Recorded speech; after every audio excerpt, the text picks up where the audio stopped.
ಇಂದು ಪ್ರಪಂಚದಾದ್ಯಂತ ತೆರೆಕಂಡ ಯುವರತ್ನನಿಗೆ ಭರ್ಜರಿ ರೆಸ್ಪಾನ್ಸ್ ಸಿಕ್ಕಿದೆ. ಮಂಗಳೂರಿನ 2 ಸಿಂಗಲ್ ಸ್ಕ್ರೀನ್ ಹಾಗೆ 3 ಮಲ್ಟಿ ಸ್ಕ್ರೀನ್ಗಳಲ್ಲಿ ಯುವರತ್ನ ರಿಲೀಸ್ ಆಗಿದ್ದು ಅಪ್ಪು ಅವರನ್ನು ಕುಡ್ಲ ಜನತೆ ಅಪ್ಪಿಕೊಂಡಿದ್ದಾರೆ. ಮೊದಲ ದಿನ 5 ಚಿತ್ರಮಂದಿರಗಳಲ್ಲಿ ದಿನ 37 ಪ್ರದರ್ಶನಗಳು ಸಿಕ್ಕಿದೆ. ವಿಚಾರ ಇದಲ್ಲ, ಕೇವಲ ರಾಜ್ಯ ದೇಶ ಮಾತ್ರವಲ್ಲ, ಏಷ್ಯ ಖಂಡವೇ ಯುವರತ್ನನಿಗಾಗಿ ಮಂಗಳೂರಿನತ್ತ ನೋಡುವಂತೆ ಮಾಡಿದೆ. ಅದೇನು ಗೊತ್ತಾ? ಉತ್ತರ ಮುಂದಿದೆ ನೋಡಿ.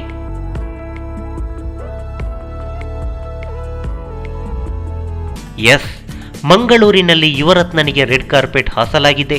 ಇಲ್ಲಿನ SP ಸಿನಿಮಾದಲ್ಲಿ ಬೆಳಗ್ಗೆ 9:45 ಪ್ರದರ್ಶನದೊಂದಿಗೆ ಮಂಗಳೂರಿಗೆ ಯುವರತ್ನ ಎಂಟ್ರಿ ಕೊಟ್ಟಿದ್ದಾನೆ. ಮೊದಲ ದಿನ ಅಭಿಮಾನಿಗಳಿಗಾಗಿ 6:45 ವಿಶೇಷ ಪ್ರದರ್ಶನ ನಡೆಯುತ್ತಿದ್ದು, ಉಳಿದಂತೆ 5 ಆಟಗಳು ದಿನಂಪ್ರತಿ ನಡೆಯಲಿದೆ. ಇನ್ನು ರೂಪವಾಣಿ ಚಿತ್ರಮಂದಿರದಲ್ಲಿ ಎಂದಿನಂತೆ 4 ಆಟಗಳಲ್ಲಿ ಅಪ್ಪು ಸ್ಟೆಪ್ ಹಾಕಿದ್ರೆ, ಭಾರತ್ ಸಿನಿಮಾದಲ್ಲಿ ದಿನ 10 ಪ್ರದರ್ಶನದಲ್ಲಿ ಯುವರತ್ನ ಅಬ್ಬರಿಸಲಿದ್ದಾನೆ. ಹಾಗೆ ಸಿನಿ ಪೊಲೀಸ್ನಲ್ಲಿ ದಿನ 8 ಆಟಗಳಲ್ಲಿ ಪವರ್ ಸ್ಟಾರ್ ಕಮಲ್ ಮಾಡಿದ್ರೆ, PVRನಲ್ಲಿ ದಿನ 9 ಪ್ರದರ್ಶನಗಳಲ್ಲಿ ಯುವರತ್ನ ಮನರಂಜನೆಯ ರಸದೌತಣ ನೀಡಲಿದ್ದಾನೆ.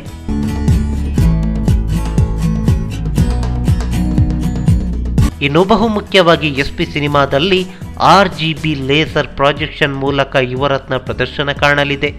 ಈ ತಂತ್ರಜ್ಞಾನ ಅಳವಡಿಸಿದ ಕರ್ನಾಟಕದ ಮೊಟ್ಟ ಮೊದಲ ಚಿತ್ರಮಂದಿರ ಇದಾಗಿದ್ದು, ಯುವರತ್ನನನ್ನು ವಿಶೇಷವಾಗಿ ವೀಕ್ಷಿಸುವ ಹಂಬಲವಿದ್ದರೆ ಮಂಗಳೂರಿಗೆ ನೀವು ಬರಲೇಬೇಕು.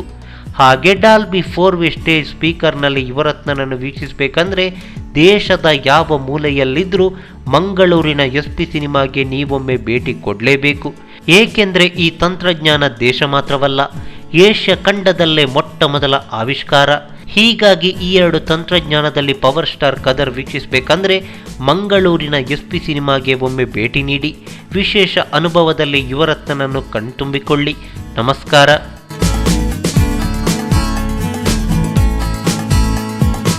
ಎಲ್ಲರಿಗೂ ನಮಸ್ಕಾರ. ನಾನು ನಿಮ್ಮ ವೈಭವ್ ಪ್ರಶಾಂತ್. ಮುಂಗಾರು ಮಳೆ ಹಿಟ್ಟಾಗಿತ್ತು, 1 ತಿಂಗಳೇನಾಗಿತ್ತು.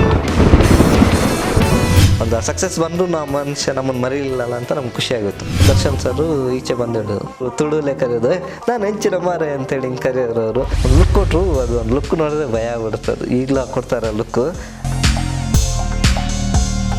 ಬುಲ್ಬುಲ್ ಸಿನಿಮಾ ವರ್ಕ್ ನಡೀತಾ ಇತ್ತು. ಮಧ್ಯಾಹ್ನ ದಿನಕರ್ ಸರ್ ಫೋನ್ ಮಾಡಿದ್ರು. ದರ್ಶನ್ ಸರ್ ಏನೋ ಚೆನ್ನಾಗಿ ಮಾಡ್ತಿದ್ಯಾ, ಆಗಲಿ ಕಣ, ಒಳ್ಳೇದಾಗಲಿ ಅಂತೇಳಿ. ಆಯ್ತು ಬಿಡು, ಮುಹೂರ್ತಕ್ಕೆ ಬರ್ತೀನಿ ನಾನು ಅಂತಂದ್ರೆ. ಸುದೀಪ್ ಬರ್ತಾರಂತೆ. ಸುದೀಪ್ ಬರ್ತಾರೆ, ಆಯ್ತು ಬಿಡು ನಾವು ಬರ್ತೀವಿ ಅಂತಂದ್ರು. ಸೀನ್ ಅವ್ರು ಅಲ್ಲೇ ನಿಂತು ಆ ಕ್ಯಾರನ್ ಒಳಗಡೆನೆ ಎದ್ದು ನಿಂತು ಅವ್ನಿಗೆ ಬಂದು ಆ ಲುಕ್ ಕೊಟ್ಟು ಇದಕ್ಕೆ ನಾವು ಅಲ್ಲಿ ಹುಚ್ಚೊಯ್ದು ಬಿಡಬೇಕು, ಹಿಂಗಿರ್ಬೇಕು ಆ ಲುಕ್ ಅಂತೇಳಿ ಅವ್ರು ಪರ್ಫಾರ್ಮ್ ಮಾಡಿ ತೋರಿಸಿದ್ರು.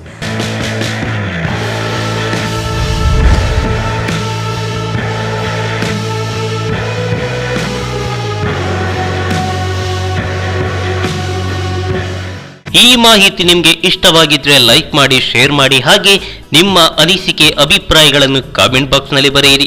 ನೀವು ನಮ್ಮ ಕೋಸ್ಟಲ್ ಕನ್ನಡ ಯೂಟ್ಯೂಬ್ ಚಾನಲ್ಗೆ ಸಬ್ಸ್ಕ್ರೈಬ್ ಆಗಿಲ್ಲ ಅಂದರೆ ದಯವಿಟ್ಟು ತಕ್ಷಣವೇ ಸಬ್ಸ್ಕ್ರೈಬ್ ಬಟನ್ಗೆ ಕ್ಲಿಕ್ ಮಾಡಿ.